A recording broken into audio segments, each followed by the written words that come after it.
During World War II, Germany was known for designing some of the most over-the-top and questionable armored vehicles. While there was always an emphasis to mount the most effective anti-tank weaponry on their vehicles that they could, Krupp would take this philosophy to a whole new extreme in November 1944. A series of vehicles known as Umbewaffnung der Panzer, or rearming of tanks, was presented to the General Inspector der Panzertruppen, who then presented them to Waprof 6. They were vehicles that were currently in service in the German military, but mounting more powerful guns. Let's review each of them. We start with a couple designs based on the Panzer 38T.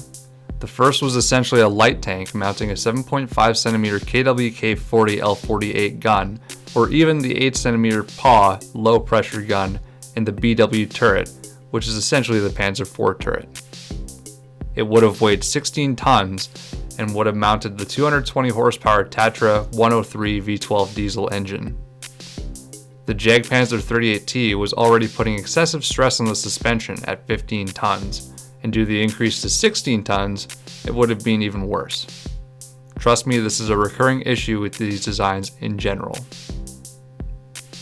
The second was a Jagdpanzer mounting a 7.5cm KWK L70 in a rear-mounted casemate. With sufficient armor thickness, it would have weighed 18 tons. This idea progressed to the 38D chassis, and a blueprint from January of 1945 presents a similar vehicle. Depending on how the gun was to be mounted, the increased weight from this chassis would have been either 3.2 tons or 3.65 tons. Again, this weight increase is far from ideal. The next projects are based on the Panzer IV. The first was meant to mount the Schmalturm with the 7.5cm KWK L70 gun. The Schmalturm was originally designed for the Panther and almost saw service mounted on the Panther F.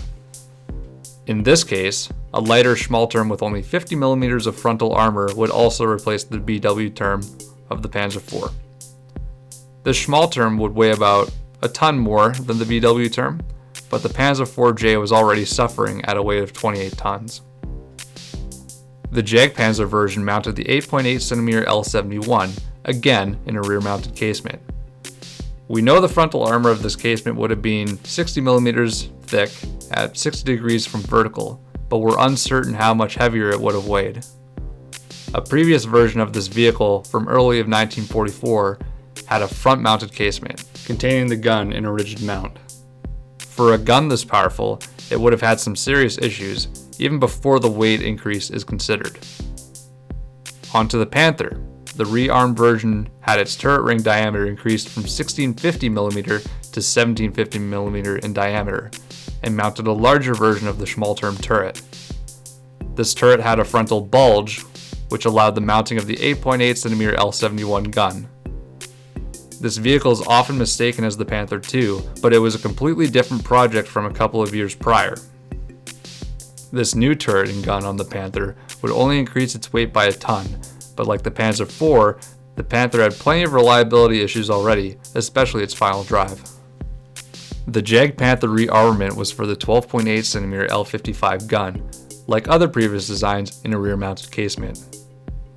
Again, this is often called the Jagdpanther II, implying a lineage to the Panther II, but there isn't any direct relation. This vehicle would have weighed a massive 51 tons, and the crew compartment would have been incredibly cramped.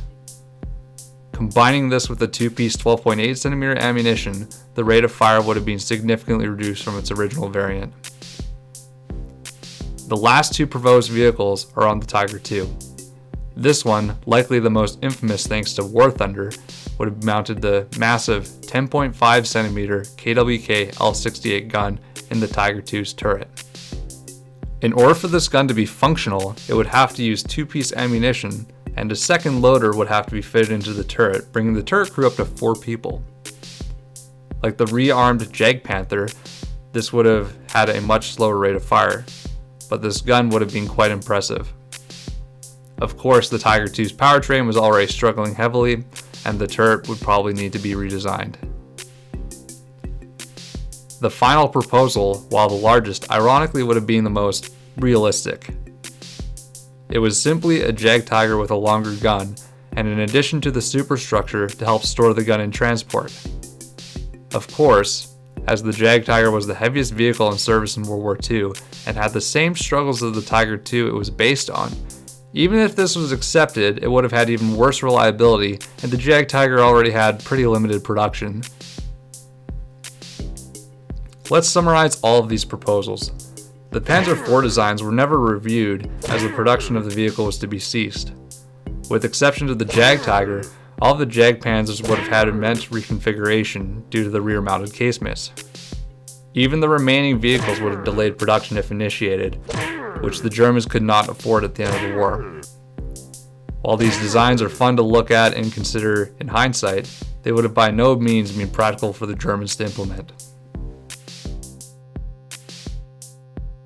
Thanks for watching. Please like and subscribe for more videos on tank history like this one.